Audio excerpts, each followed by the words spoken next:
नमस्कार सभी को। आज हम जीके करंट अफेयर्स सेक्शन में वीकली करंट अफेयर्स शुरू करने वाले हैं, जिसमें हम वीक की जो भी मेजर हेडिंग्स होंगी, इंपॉर्टेंट करंट अफेयर्स होंगे, उनको हम डिस्कस कर लेंगे, जो कि हमारे एकेडमिक पॉइंट ऑफ व्यू और इंटरव्यू पॉइंट ऑफ व्यू दोनों में काम आने। ठीक है, आज जो हम कहानी डिस्कस करने वाले हैं उसमें 4-5 कैरेक्टर हैं, जिसमें पहला कैरेक्टर जो है वो एक एरोगेंट बिलियनियर है, जैसे टोनी होता है। एक और कैरेक्टर जो है वो काफ़ी बूढ़ा हो चुका है पर अभी भी बहुत पावरफुल और रेलिवेंट है, जैसे कैप्टन होता है। तीसरा कैरेक्टर जादू करना जानता है, बहुत सारे मल्टीवर्सेस को बैलेंस करना जानता है, जैसे स्ट्रेंज होता है। एक और कैरेक्टर है जो कि ट्रबल मेकर है, बीच बीच में कुछ ना कुछ गड़बड़ करता है पर बहुत मेजर इशू नहीं होता, जैसे लोकी होता है।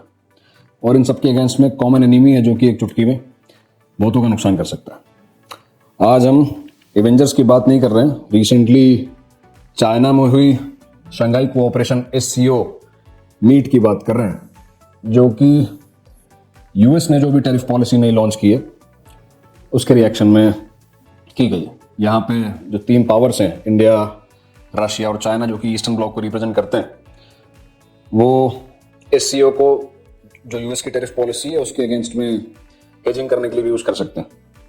ठीक है, क्या होता है SCO उसकी बात करते हैं। रिसेंटली अभी 25th मीटिंग जो है हेड्स ऑफ द स्टेट्स की, वो चाइना में हुई है। शंघाई कोऑपरेशन ऑर्गेनाइजेशन एक इंटरनेशनल ऑर्गेनाइजेशन है जो कि 2001 में बनी है, मल्टीपल जगहों पे कोऑपरेशन करने के लिए, जैसे पॉलिटिकल स्फीयर में, इकोनॉमिक स्फीयर में और मिलिट्री स्फीयर में। इसका एक परमानेंट सेक्रेटरीट बीजिंग चाइना में है, और इसके अलावा एक और एंटी टेररिज्म यूनिट भी है इसकी, रैट्स नाम से, रीजनल एंटी टेररिज्म एक्सेट्रा, वो आगे आ जाएगा, वो उज्बेकिस्तान में है। ठीक है भाई, इसकी 2 ऑफिशियल लैंग्वेजेस हैं, रशियन और चाइनीज। और ये कुछ मेंबर कंट्रीज हैं जो फिलहाल SCO के मेंबर्स हैं। कुछ ऑब्जर्वर्स और भी हो सकते हैं, जैसे 2 ऑब्जर्वर लिखे हुए हैं, मंगोलिया, अफगानिस्तान। इसके अलावा ये कुछ परमानेंट मेंबर्स हैं, जिसमें हम इंडिया की भी बात कर चुके हैं, जिसको मैं स्ट्रेन से इक्वेट करना चाह रहा था। हम पाकिस्तान की बात कर चुके हैं, जो कि अभी SCO 25th में भी पार्टिसिपेट किया था, जो एक ट्रबल मेकर है, जिसको मैं लोकी से इक्वेट करना चाह रहा था। चाइना है, जिसको मैं टोनी से इक्वेट करना चाह रहा था, रशिया। ये कुछ मेजर पावर्स हैं जो SCO में भी फिलहाल मिले। और यूएस के अगेंस्ट में यूएस की जो टैरिफ पॉलिसी है, टैरिफ का मतलब होता है जब भी कोई कंट्री अपने इंपोर्ट्स पे टैक्स बढ़ा देती है, इसको टैरिफ कहते हैं। तो इससे ग्लोबली दूसरी कंट्रीज का बहुत नुकसान होता है जो दूसरे एक्सपोर्टर्स हैं, जैसे रशिया हो सकता है, इंडिया हो सकता है, चाइना हो सकता है, एक्सेट्रा। तो हम लोग सब मिलके इस टैरिफ के अगेंस्ट में कंस्ट्रक्टिवली काम कर सकते हैं SCO के थ्रू। आगे देखा जाए तो इंडिया का क्या ऑब्जेक्टिव है, इंडिया का क्या रोल बनता है SCO में, तो हम सिक्योरिटी कोऑपरेशन में SCO को यूज कर सकते हैं। अभी मैं ऑलरेडी आपको बता चुका हूं कि एक रैट्स करके सब यूनिट है इसकी, regional anti terrorist structure rats, जो कि उज्बेकिस्तान में सिचुएटेड है। अगला जो SCO में इंडिया का रिलेवेंस है वो एनर्जी सिक्योरिटी से है। जैसे कि हम रशिया से बहुत सारा तेल खरीद रहे हैं अभी रिसेंटली। रशिया यूक्रेन वॉर के बाद जब वेस्ट ने रशिया के ऊपर बहुत सारे सैंक्शंस लगाए, तो इंडिया कंटिन्यूसली रशिया से ऑयल बाय करता रहा और वेस्ट को वापस बेचता रहा। उसके अलावा कुछ न्यूक्लियर मटेरियल जो है, जैसे यूरेनियम, हम अगर वापस पीछे जाके देखें तो कजाकिस्तान SCO का एक इंपॉर्टेंट मेंबर है, जो कि दुनिया का लार्जेस्ट प्रोड्यूसर और एक्सपोर्टर भी है यूरेनियम का। तो यहाँ पे हमारी एनर्जी सिक्योरिटी भी इंश्योर हो जाती है। उसके अलावा इंडिया को कोई एक साइड लेना कभी भी सूट नहीं किया, ना हम कभी कंप्लीटली वेस्ट की तरफ जाते हैं, कभी भी कंप्लीटली ईस्ट की तरफ भी नहीं जाते, इसलिए हम बैलेंस करते हैं। इसलिए मैं इंडिया को स्ट्रेन से इक्वेट करना चाहता था। तो इंडिया को स्ट्रेटेजिक बैलेंसिंग करनी होगी चेस के बोर्ड पे। जैसे हमको एक तरफ क्वाड, IPEF एक्सेट्रा, ये जो सब हैं, वेस्टर्न ब्लॉक जो है, उनके साथ भी संबंध बना के रखने होंगे, मैनेज करना होगा। और उसके अलावा हमको ईस्टर्न ब्लॉक जो रशिया, चाइना, सेंट्रल एशिया है, कजाकिस्तान एक्सेट्रा, इनके साथ भी संबंध बना के रखने होंगे, इनके साथ बैलेंस करके चलना होगा। ठीक है, SCO एक एंटी टैरिफ ब्लॉक का जैसा भी यूज किया जा सकता है, क्योंकि यूएस जो है वो अमेरिका फर्स्ट पॉलिसी के चलते यूएस मार्केट को ज़्यादा सपोर्ट कर रहा है, दूसरे मार्केट जो है उनके इंपोर्ट्स को डिस्करेज करना चाहता है। तो हम ऑल्टरनेट मार्केट ढूंढ सकते हैं यूएस के अलावा, जो कि बहुत बड़ा मार्केट है ईस्टर्न ब्लॉक में, जो SCO हमको प्रोवाइड कर सकता है। ठीक है भाई, आगे बढ़ा जाए। नेक्स्ट टॉपिक पे आते हैं। हमने शंघाई कोऑपरेशन ऑर्गेनाइजेशन के बारे में तो बात कर ली है, आगे देखते हैं। मैं जो लिख रहा हूं ना, वो बताइएगा कि क्या है।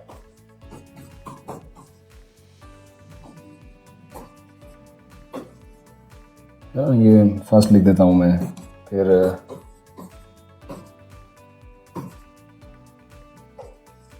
ये सेकंड लिख देता हूं। क्या है ये सब?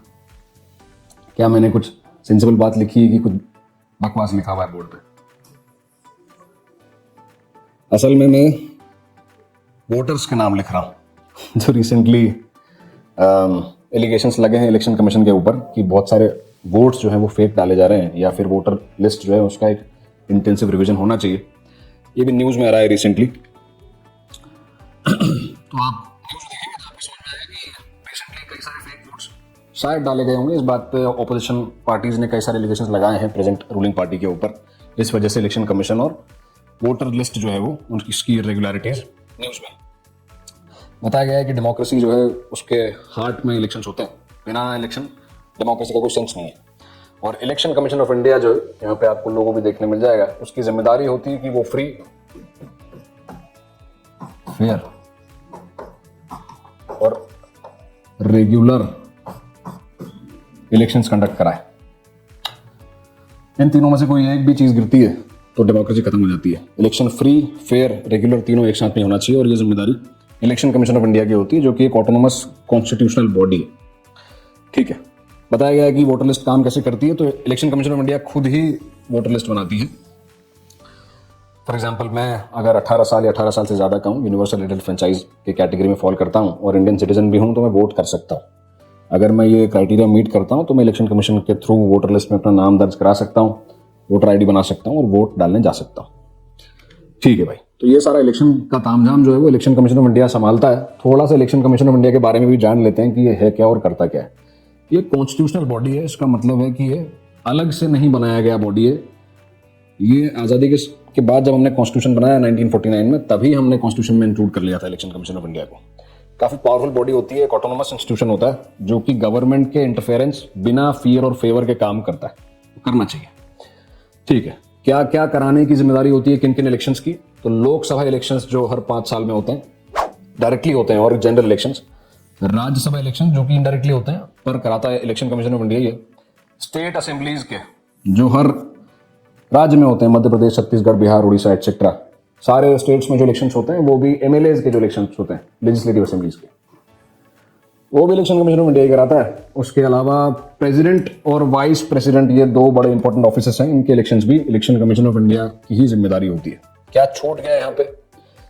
तो लोकल इंस्टीट्यूशंस जो हैं, हमने यूनियन लेवल पे पार्लियामेंट की बात तो कर ली, एमपीज की, स्टेट लेवल पे एमएलएज की, लेजिस्लेटिव असेंबलीज की भी बात कर ली, यूनियन में वाइस प्रेसिडेंट, प्रेसिडेंट की भी बात कर ली, लोकल बॉडीज की बात नहीं की। जो पंचायत और म्यूनिसिपल कॉर्पोरेशंस शहर में होते हैं या गांव में पंचायत होती है, उनके elections election commission of India ना कराते हुए उसके लिए हमने अलग से 3rd टियर के लिए एक अलग ऑर्गेनाइजेशन बना रखी है, उसको हम कहते हैं स्टेट इलेक्शन कमीशन। ध्यान रखना, election commission of India local bodies का इलेक्शन नहीं कराता। आगे देखते हैं। ठीक है, करंटली लिखा हुआ है, प्रेजेंटली लिखा हुआ है, इसका मतलब है कि ये चेंज किया जा सकता है। फिलहाल इसका स्ट्रक्चर इस तरीके से है कि इसमें 3 मेंबर्स होते हैं, एक चीफ इलेक्शन कमिश्नर और 2 अदर इलेक्शन कमिश्नर्स। ये चेंज भी किया जा सकता है। Initially election commission of India में एक ही आदमी होता था, सिर्फ एक चीफ इलेक्शन कमिश्नर हुआ करता था। टेन्योर की बात करेंगे तो 6 साल या फिर up to the age of 65 years, whichever is earlier. या तो आपके 6 साल कंप्लीट हो जाएं और आप 65 साल के उसके बाद हो, या अगर आप 65 साल के पहले ही हो गए तो आपके 6 साल कंप्लीट नहीं होंगे। विच एवर इज अर्लियर, ये उसका टेन्योर होता है। ठीक है भाई, कॉन्स्टिट्यूशन में कहाँ मेंशन है तो आपको 324 में देखने मिलेगा there shall be election commission of India, और उसके बाद 329 तक इलेक्शन और कमीशन के बारे में ही बात लिखी हुई है। आगे बढ़ा जाए। रिसेंटली हमारे नए वाइस प्रेसिडेंट साहब भी चुन के आ चुके हैं। अभी हमने पीछे देखा कि इलेक्शन कमीशन इनके इलेक्शंस कराता है वाइस प्रेसिडेंट, इसका मतलब ये इलेक्टेड ऑफिस है। हालांकि मैं और आप जो जनरल वोटर है वो वोट नहीं कर सकता है, इनडायरेक्ट इलेक्शंस होते हैं, यानी कि ऑलरेडी इलेक्टेड रिप्रेजेंटेटिव्स ही प्रेसिडेंट और वाइस प्रेसिडेंट और राज्यसभा के इलेक्शन में वोट करते हैं, पर ये इलेक्टेड ऑफिस है। रिसेंटली नए वीपी साहब आ चुके हैं, सीपी राधाकृष्णन साहब, और ये बहुत लंबे समय से न्यूज़ में भी था क्योंकि धनखड़ साहब जो एक्स वाइस प्रेसिडेंट हैं इसके जस्ट पहले थे, उन्होंने मिड टर्म में ही रिजाइन किया और उसके बाद अभी फिलहाल नए वीपी साहब आए हैं। क्योंकि वाइस प्रेसिडेंट का ऑफिस न्यूज़ में था तो थोड़ा जान लेते हैं कि इंडिया का वाइस प्रेसिडेंट है क्या। अगर ऑर्डर ऑफ प्रेसिडेंस की बात की जाए, ओहदे की बात की जाए, तो ये इंडिया का 2nd हाईएस्ट ऑफिस है। हालांकि हमारे दिमाग में हाईएस्ट ऑफिस हमेशा प्रधानमंत्री आता है, जबकि ऐसा होता नहीं है। ऑर्डर ऑफ प्रेसिडेंस के हिसाब से प्रेसिडेंट जो है वो इंडिया के फर्स्ट सिटीजन होते हैं, हाईएस्ट ऑफिस होता है ओहदे के हिसाब से। Second highest office vice president होता है और फिर third highest office prime minister साहब का होता है।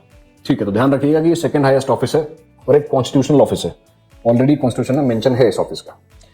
क्या ड्यूटीज होती है वाइस प्रेसिडेंट की? हार्डली ही हम वाइस प्रेसिडेंट को कभी देखते हैं या कभी स्पीचेस देखते हैं, बहुत रेयरली होता है। अगर आप लोकसभा, राज्यसभा टीवी कभी देखते हैं, संसद टीवी देखते हैं, तब आप शायद वाइस प्रेसिडेंट को कभी देख पाते हैं, क्योंकि उनका काम पार्लियामेंट में ज्यादा है। एज अ वाइस प्रेसिडेंट बहुत कम ड्यूटीज होती हैं, रेयरली कोई काम होता है। तो वाइस प्रेसिडेंट साहब जो है वो एक्स ऑफिशियो चेयरमैन भी होते हैं राज्यसभा के। एक्स ऑफिशियो चेयरमैन का मतलब होता है कि सिर्फ वाइस प्रेसिडेंट हो जाने से ही वो अपने आप राज्यसभा के चेयरमैन भी हो जाते हैं, अलग से ये पोजीशन एज्यूम नहीं करनी होती है। इसके अलावा बाय चांस कभी ऐसा हो कि जैसे अभी वीपी साहब ने, वाइस प्रेसिडेंट साहब ने इमीडिएटली मिड टर्म में ही रिजाइन कर दिया, लेट्स से अगर प्रेसिडेंट साहब ऐसा कर दें, मैडम द्रौपदी मुर्मू जी ऐसा करें, तो वो वैकेंसी फिल करने के लिए, पॉलिटिकल कंटिन्यूटी रखने के लिए वाइस प्रेसिडेंट साहब जो हैं वो एक्टिंग प्रेसिडेंट के जैसा काम कर सकते हैं। ठीक है, उसके बाद पूरी चेन ऑफ कमांड होती है। लेट्स से अगर प्रेसिडेंट रिजाइन कर दे रहे हैं तो नेक्स्ट कैंडिडेट जो होता है वो वाइस प्रेसिडेंट होता है। लेट्स से वाइस प्रेसिडेंट और प्रेसिडेंट दोनों ही अवेलेबल नहीं है तो चीफ जस्टिस ऑफ इंडिया फिर नेक्स्ट होते हैं। ठीक है, कौन ओथ कराता है? प्रेसिडेंट साहब ओथ कराते हैं एक्सेट्रा। आपको थोड़ा बहुत इस ऑफिस के बारे में पता होना चाहिए, ये बहुत इंपॉर्टेंट ऑफिस भी है इंडियन कॉन्स्टिट्यूशन का। ठीक है, कुछ और भी बात लिखी हुई है कि जब वाइस प्रेसिडेंट के इलेक्शन होते हैं, जो कि रिसेंटली हुए हैं, तो उनके कौन लोग होते हैं जो वोट कर सकते हैं, क्योंकि मैं और आप तो नहीं कर सकते हैं, जनरल पब्लिक तो नहीं कर सकती है। तो कुछ ऑलरेडी इलेक्टेड रिप्रेजेंटेटिव्स ही होते हैं, यानी कि दोनों हाउसेस के मेंबर ऑफ पार्लियामेंट्स। यहाँ पे प्रेसिडेंट और वाइस प्रेसिडेंट में एक छोटा सा फर्क है कि प्रेसिडेंट साहब के इलेक्शन में या मैडम प्रेसिडेंट के इलेक्शन में एमएलएज भी, यानी कि स्टेट लेजिस्लेटिव असेंबलीज को भी पार्टिसिपेट करने का मौका मिलता है, जबकि वाइस प्रेसिडेंट का ऑफिस जो है वो प्योरली पार्लियामेंट के मेंबर्स के थ्रू ही किया जा सकता है। वोटिंग प्रोसेस क्या है? तो जनरली हम जो प्रोसेस यूज करते हैं जनरल इलेक्शंस में, लोकसभा के इलेक्शंस में, जिससे प्राइम मिनिस्टर चुन के आते हैं, उसको first pass the post system कहते हैं, जो कि यहाँ अप्लाई नहीं होता। यहाँ पे एक नए तरीके का सिस्टम अप्लाई होता है, जिसको कहते हैं proportional representation by single transferable vote. इतनी टेक्निकलिटी में नहीं भी जाएंगे तो चलेगा, बस फर्क आपको पता हो कि एफपीटीपी एक अलग चीज है, first pass the post system, और प्रोपोर्शनल रिप्रेजेंटेशन एक अलग चीज है। वीपी साहब का इलेक्शन जो है वो इस मेथड से होता है। इसी मेथड से प्रेसिडेंट का भी इलेक्शन होगा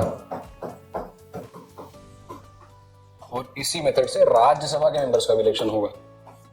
बाकी के सारे जनरल इलेक्शंस जो हैं वो first pass the post system के थ्रू होते हैं। अगर आपने कभी वोट किया है तो जो तरीके से हम वोटिंग करते हैं उसको first pass the post system कहता है। ठीक है, उसके बाद क्या कोई एलिजिबिलिटी क्राइटेरिया होना चाहिए वाइस प्रेसिडेंट बनने का? तो जरूर होना चाहिए।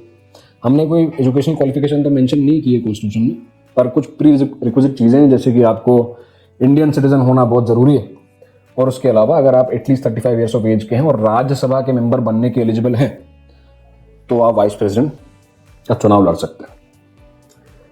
टर्म क्या है, ड्यूरेशन क्या है?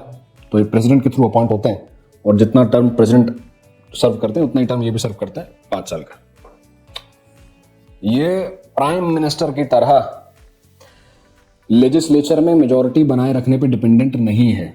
ये ऑफिस पॉलिटिकल कंटिन्यूटी को कायम रखने के लिए बनाया गया है, यानी कि प्रेसिडेंट को, वाइस प्रेसिडेंट को लोकसभा में मेजॉरिटी की जरूरत नहीं होती है। इधर उधर एमपीज हो भी जाए तो उन्हें कोई फर्क नहीं पड़ता, प्राइम मिनिस्टर को पड़ता है जबकि। ठीक है, अगर हम इतना भी जानते हैं हमारे वाइस प्रेसिडेंट के बारे में तो काफी है। बाकी बात हम नेक्स्ट लेक्चर में अगले वीक करेंगे। तब तक के लिए कीप लर्निंग।